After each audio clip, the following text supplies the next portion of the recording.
Bureau of Criminal Apprehension in St. Paul, April 10th through the 14th. March? Yeah, I'm sorry. Yep, this year. And approximately 20 different speakers with all sorts of different specialties having to do with everything from crime prevention to burglar alarms to lighting, all things that different cities, large and small, have done to take care of their problems that they are having. I have numerous different CDs that could be a complete crime prevention manual.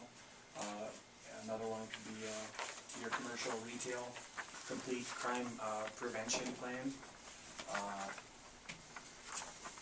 It just is 4 days full of PowerPoints. So I think they gave us pretty much everything on a CD, so you could have time to digest it and take it all in and take what would work for you.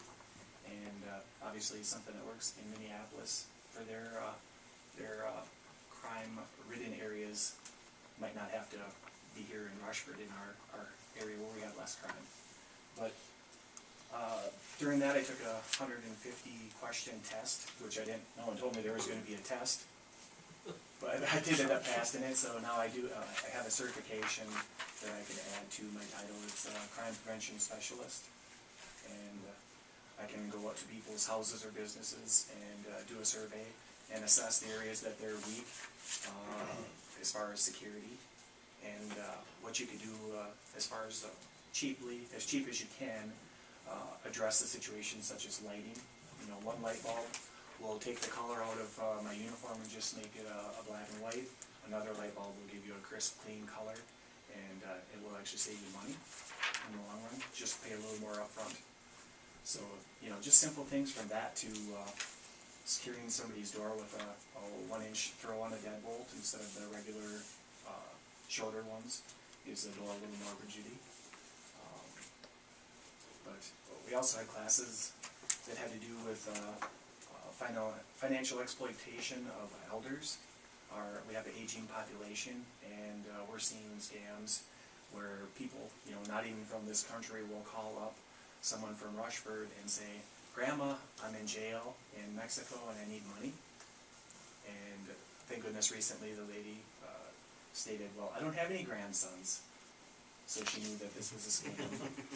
And but if they would have said otherwise, it would have been a female. She had a female granddaughter. She might have sent money, and people do it. Other things that people are being abused with are your elder scams.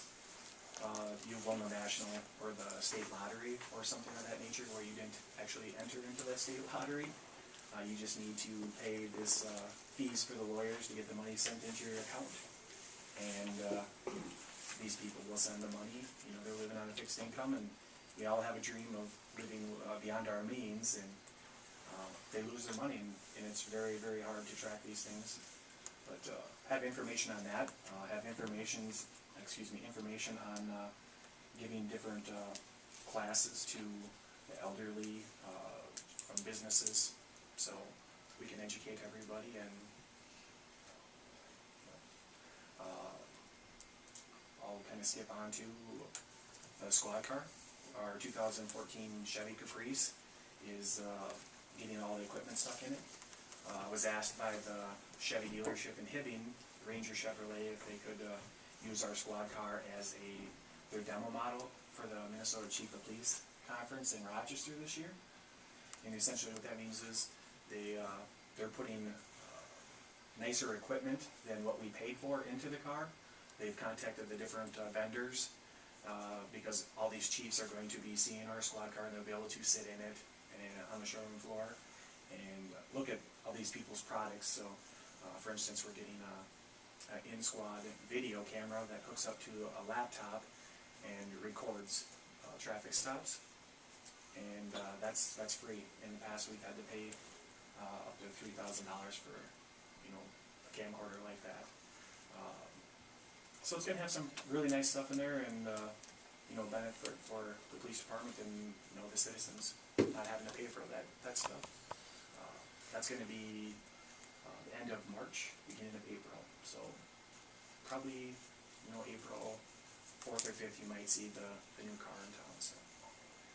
The other squad car, the 2007 Tahoe that is being replaced, the equipment has been taken out and the stickers are off it. We just need to get it up here to City Hall and start the advertising process to put that up for sealed bids. You gotta contact that company out of Chicago again? Yep. Chicago Motor Company, that's who purchased our last one. The installer at the cities puts our new equipment in. He stated that St. Paul is looking to buy a vehicle like that too, so I'm gonna let them know so they can have an opportunity to put it in. May the bids be high. Yeah, I agree. It should be a really good vehicle. You know. Some guy from Mexico called me about a car. Maybe we should send it down there. Or maybe I'll make lottery a in deposit, yes. Nigeria. Nigeria. Yeah, we'll send it over to Nigeria. It's too good to be true, it probably is. I'm glad you went to these courses. It's, you know, it's Yeah. good. The next thing, of course, is to get the information out to the public Yep, and, you know, make sure that the businesses know that if they can set a time up for you to come through and, you know, make them a harder target, right. would be a good thing. Yep, and it's something as simple as to avoid being a victim of a bad check or you know, someone stealing from your store. When someone walks into your store, the teller makes contact with the person, makes eye contact with them, and says hello. And studies have shown that that decreases somebody who may have a conscience from trying to steal from that because you're stealing from a person now instead of just a store.